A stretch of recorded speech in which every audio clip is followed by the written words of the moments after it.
Two consoles, both with switchability, in fair Dreamland where we lay our scene. From ancient games break to new DLC, uncivil price makes civil wallets unclean.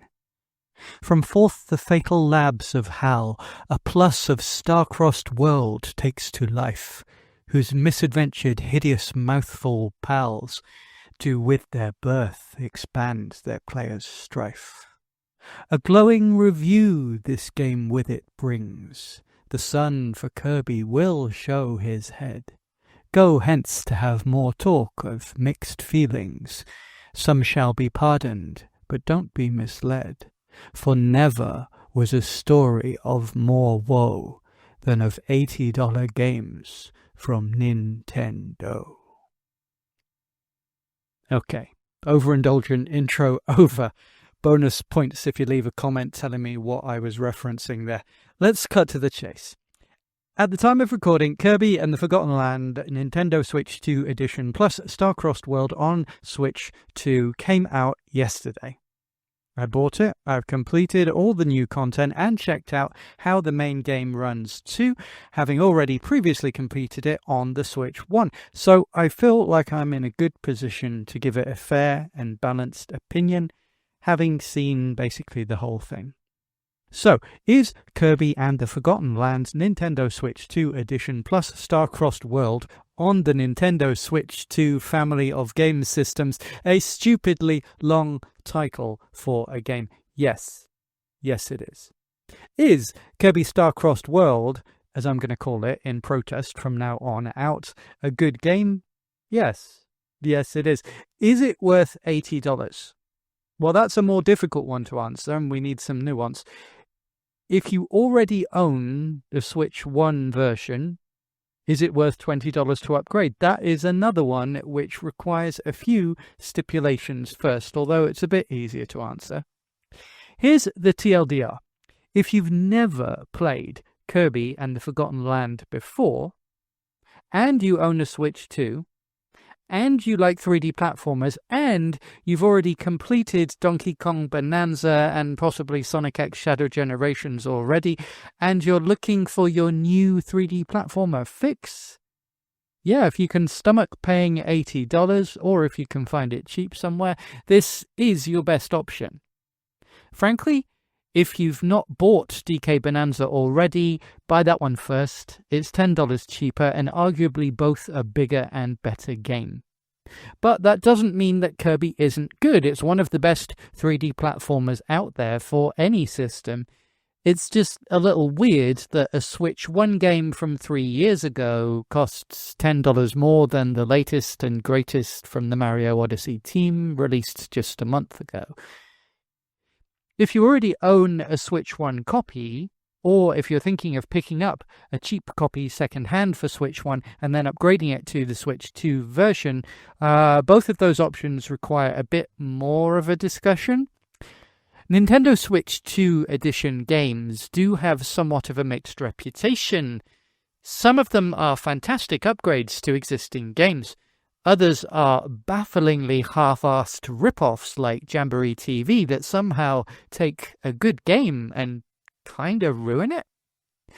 I was super hyped for Star-Crossed Worlds until I bought Jamboree TV and realized just how badly Nintendo were willing to cheap out on these Switch 2 editions if they think it'll sell well regardless. And it leaves a kind of bad taste in your mouth to feel like you're being taken advantage of like that.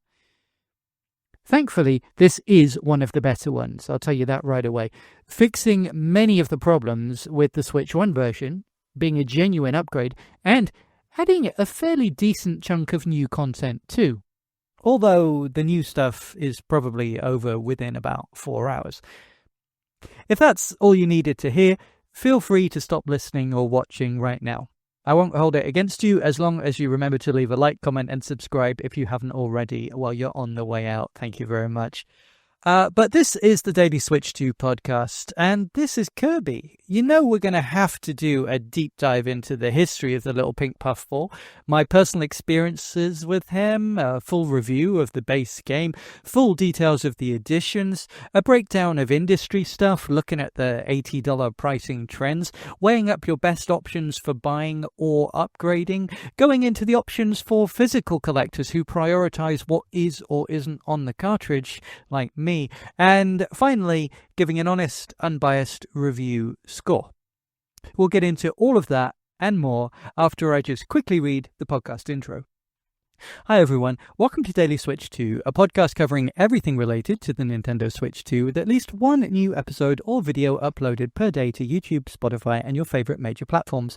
My name is Sam and I've been a gamer since the 1980s. I've worked in the entertainment industry since I was a teenager, including as a games journalist, producer of gaming documentaries and shows, and I'm even programming multiple indie video games, including 4 which will be released on the Switch and hopefully Switch 2, so be sure to subscribe and follow the show for the world exclusive news on those as they drop. However, I'm a gamer and Nintendo fan at heart, and this podcast is purely a passion project for me to talk about the stuff that interests and excites me about this new system. It is not monetized or funded by any entity. It's completely unofficial and unbiased so that I can give my full, frank, honest opinions. So, if you want to support me or just find out the best places to get these free daily episodes, or to join our free members area where you can talk to me and leave suggestions and take part in monthly free giveaways to win official Nintendo prizes, all links are in the bio and at linktree/dailyswitch2, that is linktr.ee/dailyswitch2. Thank you so much, and back to the episode. So, Kirby. He's perhaps the most well-known Nintendo character not created by Nintendo, though Nintendo always publishes the games, and there have only ever been Kirby games for Nintendo platforms, of course. He was created by Masahiro Sakurai, the legend, who was working for HAL Laboratory at the time. His simple design is because he was originally just a placeholder graphic while they were designing a platform game, but soon Sakurai became fond of the little fella, originally naming him Popopo before Nintendo of America suggested a name that would appeal to a more Western audience, giving a list of names to choose from. Presumably, Kirby was suggested as a pun because of his circular shape. He is rather curvy after all. But Miyamoto liked the name Kirby for a different reason. When Universal had tried to sue Nintendo for Donkey Kong being inspired by King Kong, the American lawyer who got them off the hook won, Mr. John Kirby. Miyamoto seemed to have a habit of picking names from random Nintendo of America adjacent people when trying to pick a name to appeal to Westerners, with Jumpman being eventually named after the landlord of their warehouse at the time, surname Seagal, first name Mario. While not named after anyone in general, Link is also a westernized word. The character was originally meant to be a generic, mute, faceless, genderless character so that the player could easily imagine that they represented them in the game world, the link between the player and Hyrule. High and rule also being an anglicism, of course. The sadly missed Satoru Iwata, press F to pay respects, once said that Kirby was given a simple circular design so that anyone would be able to draw him. And that is exactly how Kirby first grabbed my attention. Anyone who knows Kirby's Adventure on the NES will know that the introduction and attract screen demo sequence literally shows kids how to draw Kirby by starting with a circle and adding details. This attract screen was the very first time that I ever saw the little pink dude, and right away I loved him. I remember it clearly because I grew up in the UK, where in the 1980s the NES had not been the big success that it had been in the States or Japan, and it was actually very rare for me to ever see one in the wild, certainly in the 80s. Almost everyone either owned a microcomputer, the 8-bit Sinclair Spectrums, Amstrad CPCs or Commodore 64, a 16-bit Amiga, or if you were lucky enough to own a console, it was likely a Sega Master System, or if you were really rich, a Mega Drive. The Super Nintendo eventually catching on, but not until late in 93-94. But in early 93, I was on a school trip to France, and the first stop-off was in a large hypermarket, so our teachers could fill up the bottom deck of our double-decker bus with duty-free beer and wine. Yes, the 90s was somewhat of a different time.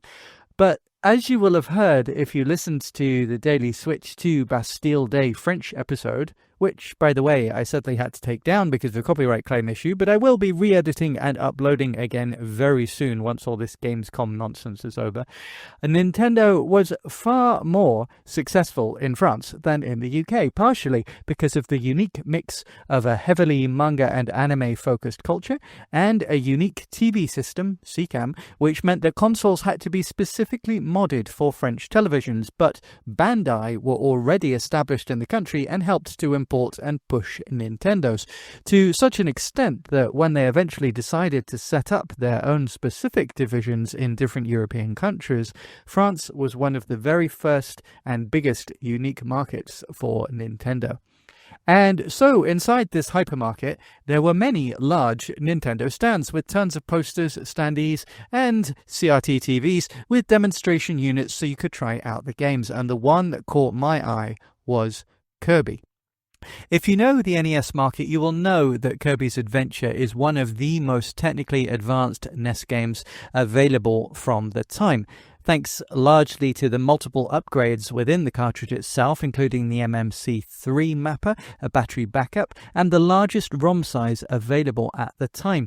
It's also a game that came out 8 years after the console's launch, so the developers had really had a chance to work out how to get the absolute most from that system. This wasn't lost on me at the time because I remember being distinctly impressed with Kirby's Adventure. My limited experience of the NES had mostly been with black box style simple games, and I'd always been firmly convinced that the Master System was vastly more powerful. But Kirby seriously impressed me, and I made a mental note that now I wanted to pick up an NES at some point, specifically to play this game. What I didn't know at the time was Kirby's Adventure was the second game in the series. But when I got a Game Boy for my birthday later on that year and bought a magazine for the system, I was very happy to learn that there was a Kirby game available for it, Kirby's Dreamland. At the time, only knowing what little I had seen in that demo kiosk in France and remembering it hazily, Kirby's Dreamland seemed like the same game as Kirby's Adventure, just on the handheld. I didn't know what surprises many Kirby fans when they go back and play the first game for the first time. Kirby didn't actually get his iconic copy abilities until the second game. This didn't bother me because I didn't know what I was missing. The only thing that confused me was why Kirby was white and not pink on the box art. Apparently, many people at Nintendo were surprised when Kirby's Adventure came out. They had no idea he had always intended to be pink. Miyamoto, for example, thought he was meant to be yellow. The dangers of releasing your first game on a monochrome system, I guess. We should count ourselves lucky that he didn't end up being pea soup green. So yeah, for those of you that don't know, Kirby's copy abilities are pretty key to his character from the second game onwards. He already had a pretty unique mechanic of being able to suck up the air around him in order to float like a balloon, and then puff out a blast of air as an attack. And if next to an enemy, he could suck them up and then spit them out like a heavier projectile. Pretty neat mechanic and lots of fun to use.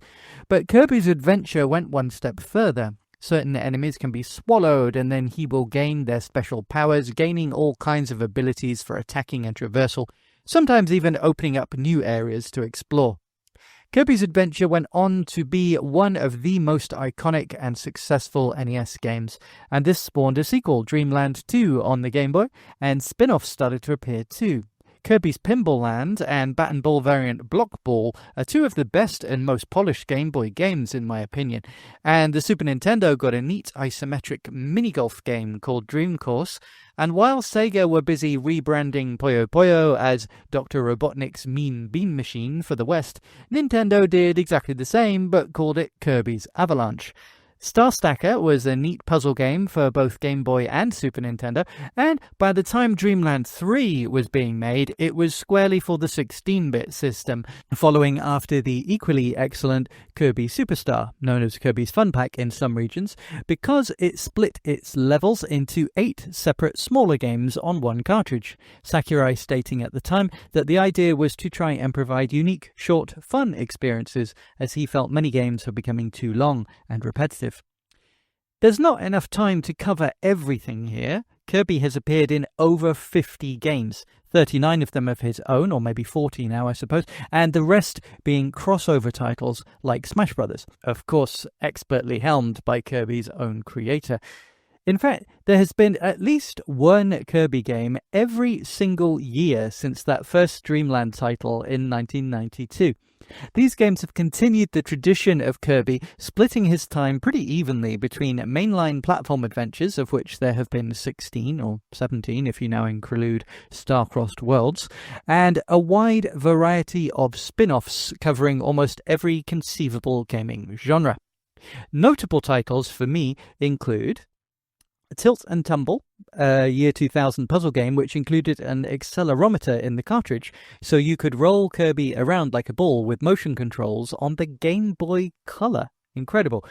2010's Epic Yarn, a unique-looking 2D platform game for the Wii from Goodfeel, where all the graphics are made out of string and presumably served as an inspiration for the team's latter work on Yoshi's Woolly World, which is my favourite game still left stranded on the Wii U, though a Switch 2 port is heavily rumoured due to what appeared to be an accidental leak from Nintendo.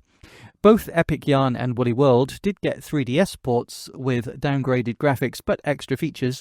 If we get remastered Switch 2 versions of them both, I will be a very, very happy man.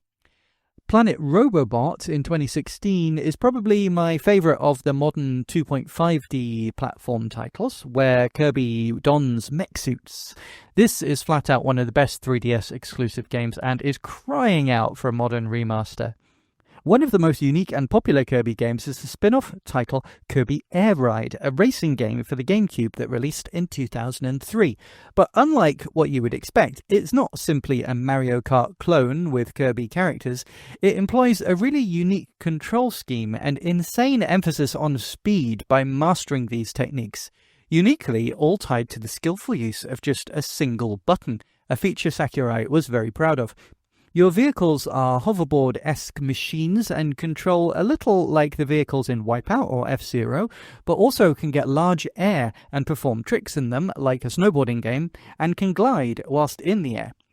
As well as the expected racing modes, City Trial Mode became the cult favourite with a sort of open area battle royale GTA style, where you can grab different machines, find upgrades for them, and then race or battle with other players. Of course, after more than 20 years, Nintendo has finally announced a sequel to this cult classic, for the Switch 2 nonetheless, an exclusive, Kirby's Air Riders. And Sakurai did a whole 45-minute direct breaking down the game. It looks amazing, and I've already made a full episode previewing it, but because of all the episodes I had to put out because of Gamescom, it will actually go live after this one, because I wanted to release this review as close to the release date as possible.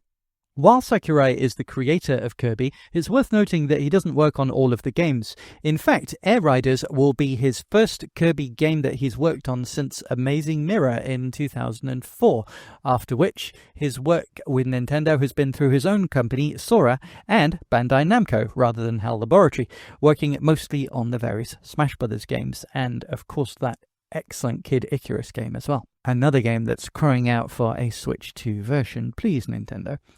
Now, I was one of the lucky people that got a Nintendo 64 on the launch day, and the reason that I did was clear: Super Mario 64. The first time I saw a preview of that game in 1995 at the Shoshinkai show, my jaw was on the floor and I couldn't believe how cool it was to finally see Mario in proper 3D. I loved that game. I basically lived in it for 6 months, and to this day I replay it at least once every year. But at the time, whilst I liked Mario a lot, I was actually arguably a bigger fan of Kirby from a character design standpoint. I was so hyped when I heard that a Kirby 64 was in development, but it was delayed over and over, and then when it finally released in the year 2000, I was slightly disappointed when it turned out to be a 2.5D game, basically a 2D platformer with low-poly 3D graphics, a bit like also what happened with Yoshi 64, which turned out to be Yoshi's Story.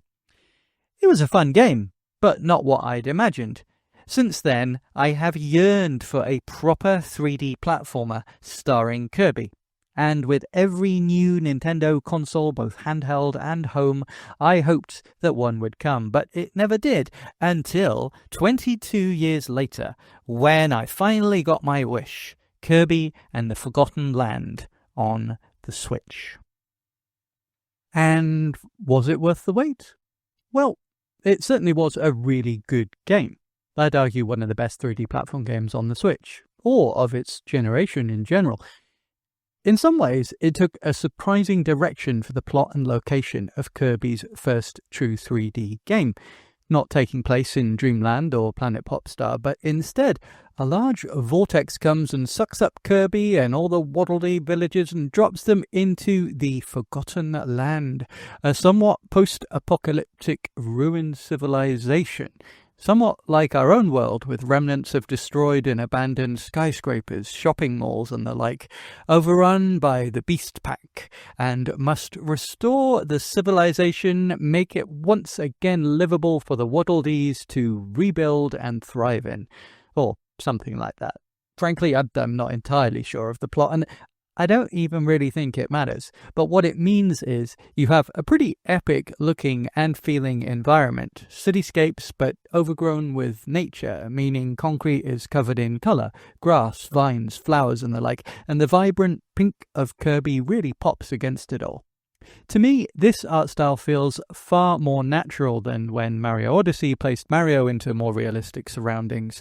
HAL Labs did a good job at keeping even the most theoretically depressing or spooky of the ruined and abandoned areas colourful and cartoonish. The gameplay is mostly what you would imagine when setting Kirby in 3D. He has his same iconic moveset, including all the usual copy abilities and some new ones thrown in for good measure. But infamously, Forgotten Land also introduced Mouthful Mode, where Kirby can suck up certain large inanimate objects, much larger than you would think his body could possibly handle, and he's stretched and shapes around them, somewhat like a boa constrictor swallowing its prey whole.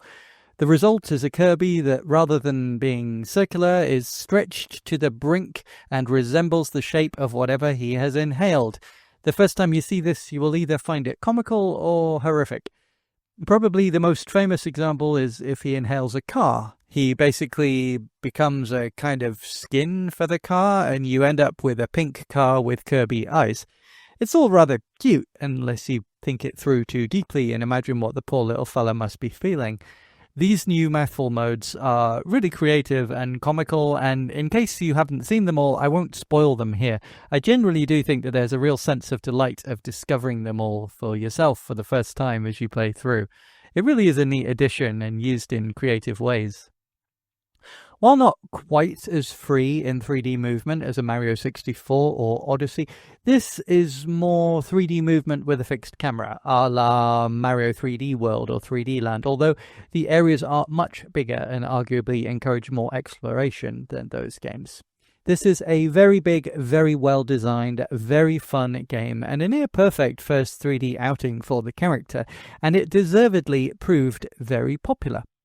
Kirby and the Forgotten Land ended up being the best-selling Kirby game to date, no doubt helped by the unprecedentedly large audience of the Switch one, but also I think it was due to there being a genuine excitement for a true 3D Kirby platform game.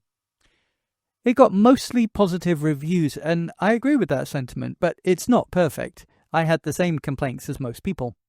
Firstly, the bosses or mini-bosses can be repetitive. It does feel like they should have made entirely unique ones rather than reusing a handful and making them more difficult over time. That's particularly surprising considering how well designed and varied the rest of the game is. But still, for me, bosses are far from the most important area of a platform game, so no biggie. No, the real complaints focused around the performance. It's not just Kirby either. Many of the later releases on the Switch 1 feel like they barely run. Like they're struggling to run. Like they were perhaps designed for more powerful hardware. And this seems entirely likely.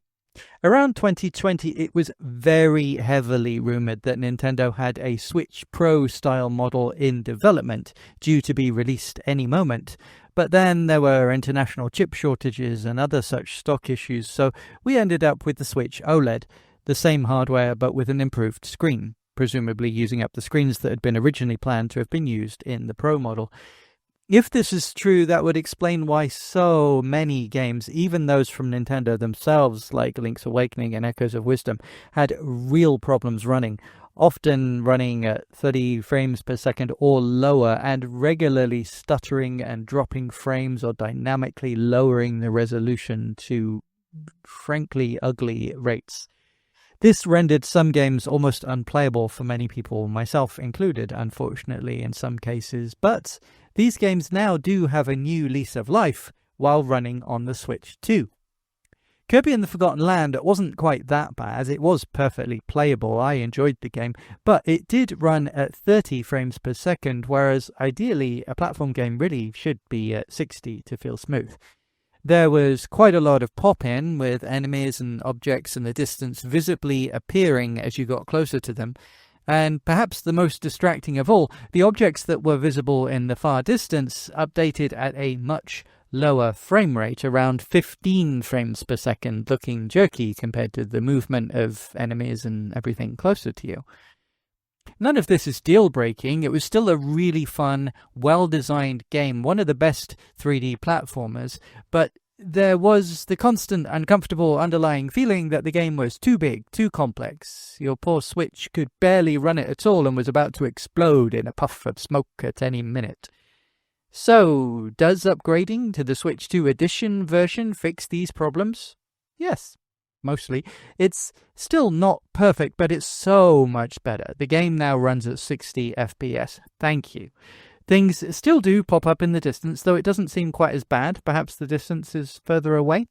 More importantly, the things in the distance, while still not updating at the full 60 frames per second, now update at 30 frames a second, which is far smoother and far less noticeable. It's not jarring to your eyes. So, yeah, performance is much, much better. The game both looks and feels so much more pleasant to play. There's a resolution bump too. In docked mode especially, you jump from 1080p to 440p, what some people call 2K. It looks great. Basically, this feels like how the game was designed to run the first time around. It's a shame it's taken us 3 years and a $500 upgrade to get there, but this is by far and away the best way to play this game, no question. And yes, that was potentially in question, believe it or not. Don't forget, this is a Nintendo Switch 2 edition with a plus after the title. Kirby and the Forgotten Land Nintendo Switch 2 Edition Plus Star-Crossed Worlds. And the last game we had released with that naming convention was Super Mario Party Jamboree Nintendo Switch 2 Edition Plus Jamboree TV. A game that I was really looking forward to playing, until I bought it and realized that the supposed Nintendo Switch 2 edition meant precisely nothing, because the basic Switch 1 game had been left completely untouched. No higher resolution, no higher frame rate, no improvements of any perceivable kind. It's the exact same game, and frankly, that is inexcusable. And calling it Nintendo Switch 2 edition is, well, Trade Descriptions Act, anyone? Only the Plus content, Jamboree TV, got any kind of graphical or performance improvements. I was fearful that the same could be the case for Kirby, but thankfully no. This looks and feels almost like a different game. If you own a Switch 2 and want to play Kirby and the Forgotten Land, this Nintendo Switch 2 edition is the way to play it. But what about that elusive Plus content? the eponymous star-crossed worlds. What does that entail? Well, essentially, the original version of the game has 6 original map regions with different levels in each, and Star-Crossed Worlds is a new, shorter story campaign which adds 2 new levels for each of these areas, so 12 new levels in all. I say new, but they aren't completely new in the sense of completely new models, geometry, textures, themes, enemies. No, these are more like remixes of existing levels, but substantially so, exploring areas that you never could before and with much more verticality and more tightly designed and challenging platforming. While I was initially disappointed that they weren't completely new areas, I soon found myself having a lot of fun, and this new campaign is a blast to play through, even in one sitting. If you are a veteran platform gamer like me, you may have found that the base game was a little too easy. Frankly, something that can be said of pretty much all Kirby platformers, to be honest. But this is a slightly more satisfying challenge. It's only about a 4-hour campaign, probably quite a bit shorter once you get good at it. But I can see this being a fun one to come back to and replay several times. The new content adds new transformations too, which offer new ways to traverse, and again, I won't spoil them here, but they are well designed and good fun to use. As you might expect, the game itself is untouched. This campaign is completely separate, so that complaint of the bosses being too repetitive isn't fixed here at all. But this is a decent chunk of extra content added on the side of the base game. But is it worth $20? And if you don't own the base game, is it worth the full, pretty hefty $80 price tag for everything? Well, let's look at the bigger ask first. Without question, since its launch, the Switch 2 has had a lot of negative publicity, much of it surrounding the pricing of the console, the accessories, and yes, actually, especially the games.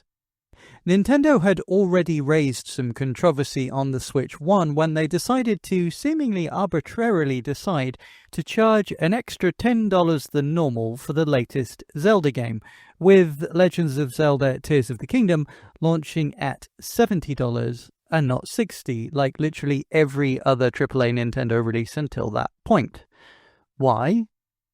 Because seemed to be the answer. They had a feeling that people would grumble, sigh, moan, and then pay it anyway. And for the most part, they did, although it did seem to hurt sales a bit. Tears of the Kingdom sold far less copies than Breath of the Wild, though that's probably not entirely because of the price. Breath of the Wild had the double advantage of being both the first open-world Zelda title and being intriguing that way, and the main launch title on a system which had barely any games at launch, and had well over 5 years on the market to gain a head start, and also render some people a little fed up with Zelda to the point of not wanting to dive right into another very similar looking game set in what is essentially the same world, don't at me. But still, if they had gone with the Majora's Mask approach and released at the same price or even less, it wouldn't have been as much of an issue now, would it? Many people just didn't want to pay $70 and sent the message to Nintendo that this was not okay to do again in the future. But when the Switch 2 launched, if you wanted to buy a copy of Mario Kart World, it would set you back $80, jumping up another $10. Now, on the one hand, you can argue that, like Tears of the Kingdom, Mario Kart is an exception to the rule. Nintendo knows that people will just go ahead and buy it anyway. It's frickin' Mario Kart.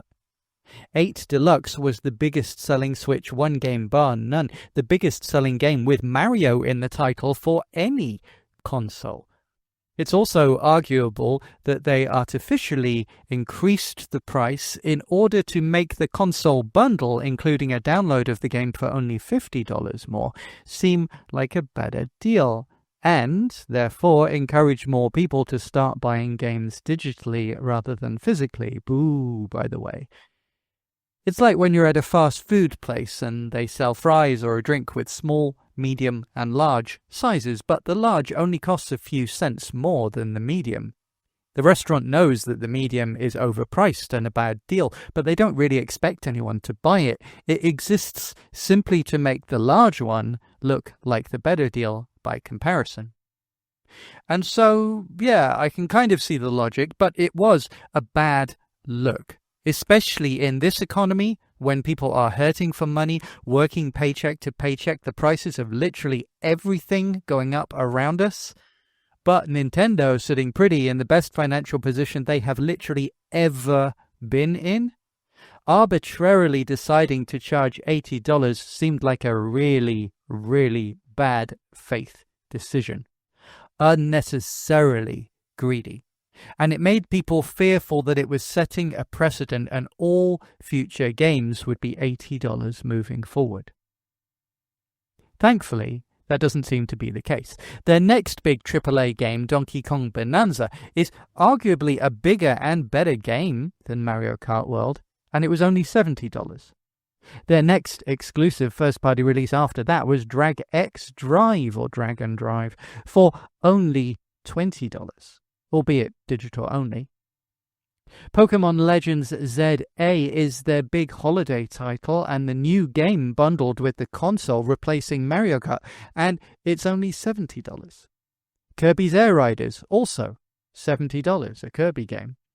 Brand new as well. We don't have confirmation yet, but in no way can I imagine Splatoon Raiders, or even potentially Metroid Prime 4, being $80, even though both Metroid and Pokemon have that dreaded Nintendo Switch 2 edition in the title. And despite some real price gouging via the use of deluxe editions, season passes, day one DLC and the like, there isn't a single third-party publisher who has decided to charge $80 for the base version of their games. EA even came out and made a statement saying that they weren't going to. It seems that everyone, Nintendo included, realizes that $80 games are not the way to go, for now at least. J'espère, touche en bois. Mais, what are the only games Nintendo have decided to sell for $80? Because there's only 4 of them. And none of them make any sense, really. Mario Kart World we've already covered. I've broken down in detail in other videos why I personally think it's a good game, but not as good as 8 Deluxe, and certainly doesn't currently have as much content, and feels somewhat empty and unfinished in areas. Under no circumstances do I think it's an $80 game. But I kind of feel Nintendo doesn't either, and artificially inflated the price to add that perceived value to the digital bundle. Call me a conspiracy theorist if you must. But here is the really weird thing. Arguably, it is the best value of the $80 games because at least it's a brand new game exclusive to Switch 2. The remaining 3 of the 4 $80 games are all games already available for the Switch 1. And at this point, available for several years, for significantly less money. I've already talked about it, but it's worth studying once more what an absolute travesty Super Mario Party Jamboree plus Jamboree TV is. It should never have been labelled Nintendo Switch 2 Edition, because what you have here is a completely untouched Switch 1 game for some inexplicable reason on a Switch 2 cartridge in a Switch 2 box. Not even the bare minimum of a resolution or frame rate bump. Nope, nothing. It's identical. The Plus content looks nicer, of course, but it's completely separated and not included as part of the main game. And frankly, the nicer graphics of the new content make the old content look ugly by comparison, especially when running on the higher res screen of the Switch 2 in handheld mode, which is a problem when the original game is fun and expansive and the one that you want to play, whereas the new content is pretty looking but barely any content. over extremely quickly, and the new minigames feel more like tech demos than something you'd want to actually play for any length of time. As a $20 upgrade, it's really not worth it unless you specifically want to use the webcam mode with family or friends living far away. But even then, you could only use it for the handful of rubbish minigames, not the wealth of actually fun ones that you'd want to use the webcam for. I always use this word when talking about Jamboree TV, but it is bafflingly half-assed and defies all logic. They need to fix it with an update. I'm surprised that they haven't been hit with a lawsuit for trying to describe the identical game as a Switch 2 edition. It's simply not. So at $20, it's a mostly worthless update, but at $80, it's crazy. Under no circumstances is it worth it. And when compared to the excellence of DK Bonanza for $10 less, it is laughable. Jamboree is a good game. Just find a cheap Switch 1 copy and don't support this madness, please. Faring slightly better is Tears of the Kingdom, another Switch 2 edition. Now, obviously, it's a good game. Obviously. But it was already $10 too expensive according to many fans, and to re-release it at another $10 more on top of that is insanity. But it is a good game. If you've never played it before, this is the best legal way to play it. If you already own the Switch 1 copy and subscribe to Switch Online Expansion Pack, the update is free anyway. But if you are buying for the first time, is it worth $80 altogether? I mean, yeah, it's a great game. Probably 100 hours of playtime. When you look at it like that, it's more than worth it. But when you consider it's a barely touched game that released several years ago, and it's $10 more than a brand new AAA title from any publisher, including Nintendo themselves, it still makes no sense, and it makes Nintendo look greedy. And finally, we get to the latest, and hopefully last, $80 game. Because I don't see any on the horizon. Kirby and the Forgotten Land, Nintendo Switch 2 Edition plus Star-Crossed World. God damn, I hate the stupid long titles. Especially when officially Nintendo has to refer to it in their marketing as the Kirby and the Forgotten Land Nintendo Switch 2 Edition plus Star-Crossed World game for the Nintendo Switch 2 system. Jeez. At least we don't have to include the Nintendo Switch family of systems that we do for a Switch 1 game.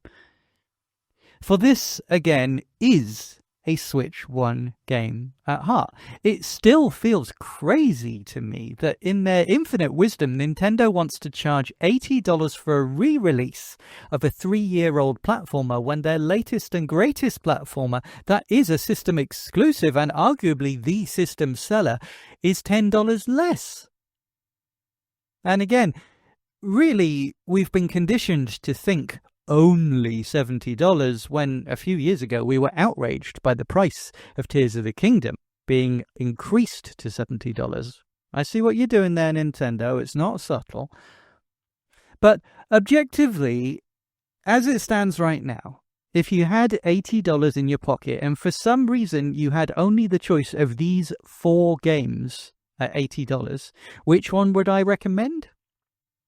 Some would say Mario Kart World, as it's the only true exclusive, but for me, Kirby is a better package right now, at least. And even though, like the other 3 Switch 2 editions, it was already available on Switch 1, it runs so much better, to the point of transforming it almost beyond recognition.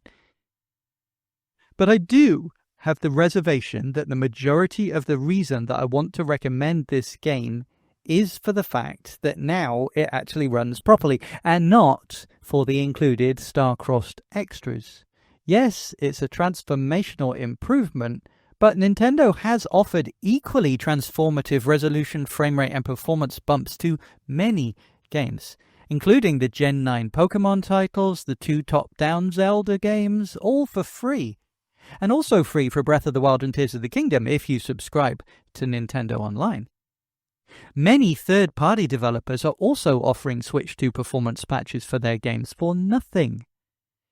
This is arguably good business, as it means that more people are buying the games when they hear that they now play and run better on their Switch 2. So, in my humble opinion, if Nintendo was playing fair and following their own precedent that they've seemingly been setting, the upgrades to Kirby and the Forgotten Land should be free.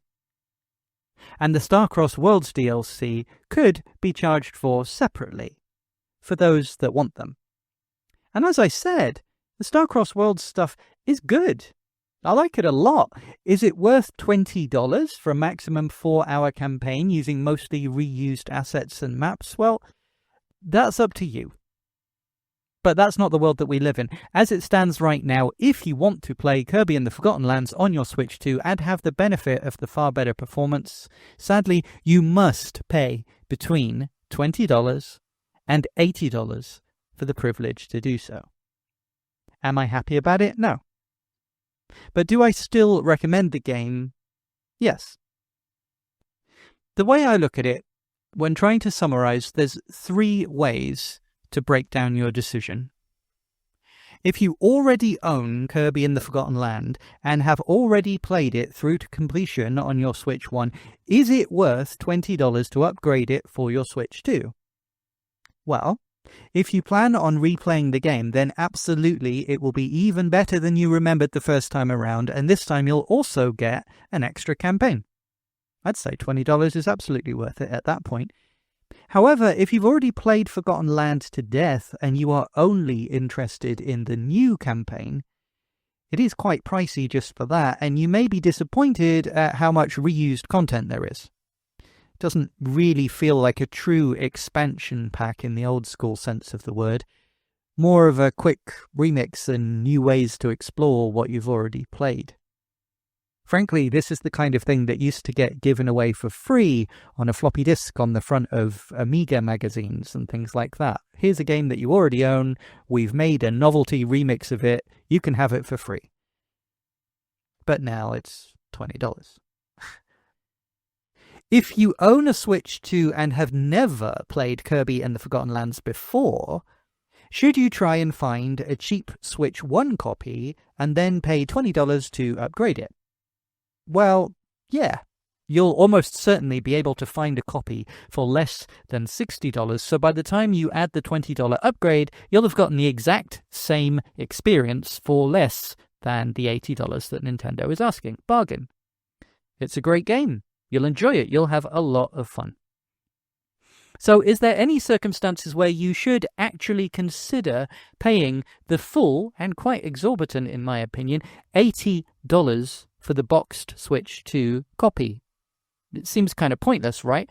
Well, yes, but by going the upgrade route, you are relying on buying and then downloading the update. Of course, that uses storage space on your Switch or memory cards, which are certainly not free. And also, importantly, from a preservation and ownership perspective, you don't own a physical copy of the full game, do you? Many times on this channel, I've talked about how important it is for the full game to be on the cartridge, how I hate game key cards, and how for most games I would happily pay $10 or even $20 more in order to get everything on the cartridge. So for me, yeah, I would rather pay $80 and know that I own the full game. I've nothing to download, no storage requirements, and I will always have the best version of the full game plus the Starcrossed expansion on my cartridge, even decades after the servers have disappeared. For me, that is worth $80. But I really hope this is the last game that Nintendo tries this stupid price point at. There is nothing on the horizon that seems to indicate it will cost more than $70. And DK Bonanza, frankly, at $70 makes so much more sense. Kirby for $80? What? So let's hope that Nintendo writes this off as a failed experiment and it is confined to a weird anecdote about something wacky that Nintendo did in the past to make a quick buck while launching the system, riding the hype, and then learned very quickly that they should never, ever do it again. Now, am I part of the problem for paying the $80? Maybe. I'm sorry. But I'd be equally hypocritical if I didn't buy it, after saying so many times that I will buy every new Switch 2 game that releases fully on the cart. They are few and far between, and we need to encourage more of them. So, summary, scores, succulent Chinese mouthful meals, democracy manifest. As I said at the start of this review, if you own a Switch 2 and you want to play a 3D platformer, buy Donkey Kong Bonanza. But if you've already bought and played that, well, Sonic X Shadow Generations is great. I mean, sure, it's a game key card, boo, but at $50, you get a lot of game for your money.